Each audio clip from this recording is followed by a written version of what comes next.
Փաշինյանն ասում է, որ քաղաքացիները չանհանգստանան այդ Ռուսաստան արտահանումների հետ կապված, ասում են ոչինչ, դուք այդ մի ավտոբիբարի համար մի անհանգստացեք, մենք կսուբսիդավորենք, դուք կարևորը գնացեք մեզ ընտրեք եւ դա համարում են խաղաղությանը տեր կանգնել։ Ըստ ձեզ, Փաշինյանի կառավարությունը կարող է այնպես անել, որ այս ճգնաժամում գյուղացին չտուժի։ Իմ պատկերացմամբ ինքը թվաբանությունը շատ հեռու է եւ չի տիրապետում, թե ինչ ցավալի արտահանումներ են գնում Ռուսաստան գյուղարտադրանքի։ Հայաստանը ոչ այդ փող ունի, ոչ ինքը այդ հնարավորություն ունի կոմպենսացնելու։ Իդեպ մի քանի օր առաջ հակառակն էին ասում են տեխնիկական հարցեր են, սա հարցերը լուծվելու են։ Մի հայտնի էկոնոմիկայի նախարար ունի ֆուրեր հաշվող։ Նա ասում էր ընդհանրապես հարց չկա, սա հարցերը լուծված են։ Նաև ասում էր դեպի Եվրոպա արտահանումները կշատացնենք, միանգամից գյուղացին չի տուժի։ Այդ մարդիկ ուղղակի գաղափար չունեն, ինչ է նշանակում Եվրոպա գյուղարտադրանք արտահանել։ Մոտակա 10 տարում չեն կարողանալու արտահանել ոչինչ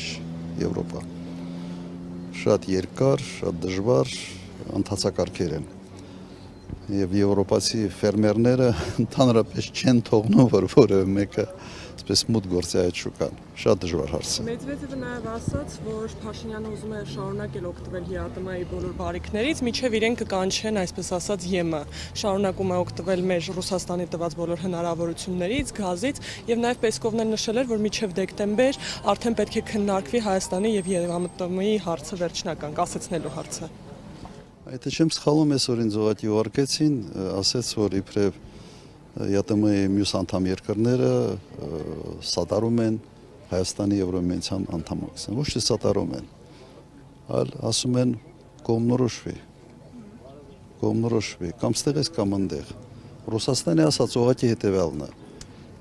ասում են, որ իրենք պատրաստ չեն ֆինանսավորել Հայաստանի ճանապարհը դեպի Եվրոմիություն։ Գնացեք որտեղից ուզում եք, ոնց ուզում եք այդ ճանապարհը ֆինանսավորեք։ Սա շատ կոշտ հայտարարություն է եւ ըստ էության վերջնագիր է Հայաստանի համար։ Գյուղատնտեսությունը ոչ թե անկում է ապրելու, աղետ է լինելու գյուղատնտեսության համար եւ գյուղացիներ պետք է որոշեն։ Հիմա դուք ասում եք ինչ անեն։ Քվերկեն Նիկոլի դեմ։ Ոչի մի մարդ որ էս աղետը բերեց, հիմա երկրորդ աղետն է բերում։ Իսկ դուք ինչ կառաջարկեք այս իրավիճակում, ինչպեսի լուծում։ Քաղաքականության կտրուկ փոփոխություն։ Լուծումը մեկն է 7-ին մերժել Նիկոլ Փաշինյանին։ Պարոն նախագահ, Արցախի հանձնման եւ 44-օրյա պատերազմի ժամանակ այդ իրողությունները դուք այսպեսի գնահատական տվեցիք, ասացիք, որ եթե Նիկոլ Փաշինյանը գործող կառավարությունը լիներ Թուրքիայի գործակալ, կաներ ճիշտ այն, ինչ արեց։ Ինչ եք կարծում այս իրավիճակում եւս Թուրքիայի գործակալը ձեր կվարվեր։ Նույնպես ուղղակի սպանում են Հայաստանի գյուղատնտեսությունը, ենթադրաբար թուրքական ապրանքների համար ճանապարհ բացելու նպատակով։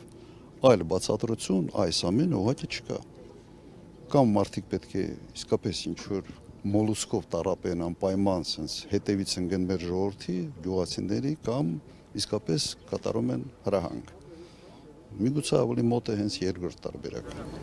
Եվ դա ուղիղ կախման մեջ կդնի փաստացի Հայաստանը Ադրբեջանից եւ Թուրքիայից, ճիշտ եմ հասկանում։ Ոչ թե կախման մեջ։ Ինքը որ sense կզացած վիճակում է, ինքը ուզում է նաև ամբողջ մեր գյուղատնտեսությունը, մեր տնտեսությունը կզացած վիճակում լինի այդ երկրների առջև։ Սա է։ Լավ։ Նաև 3 տեղի ունեցավ հեռախոսազանգ Նիկոլ Փաշինյան եւ Վլադիմիր Պուտին, ինչից հետո միգուցե այս իշխանությունը փորձում էր դա շահարկել, որ տեսեք մեր հարաբերությունները այսքան լավն են, բայց այսօր առավոտյան կոմերսանտը գրել էր, որ դա ոչ մի բան չի նշանակում եւ Ռուսաստանը չի փոխել իր վերաբերմունքը։ Հեռախոսազանգից հետո մի քանի ժամ հետո ուղղակի հայտարարվեց նոր սահմանափակումների մասին։ Գրեթե ամբողջ sense մրգային sense խումբ ապրանքների սահմանափակվեցին։ Ամբողջությամբ հայտարարվեց դա 3։ Ես կարծում եմ, որ հեռախոսազանգը եղել է, այսպես ասենք, բան էլի, sense ծննդի բան, sense ավելի շատ ֆորմալ ինչ որ զանգեր։ Եթե նման զանգերը ունենալու են այսպիսի հետևանքներ, մենք բոլորս պետք է ուղղակի դիմենք, խնդրենք Փաշինյանին, ոչ մեկի հետ հեռախոսով չխոսա։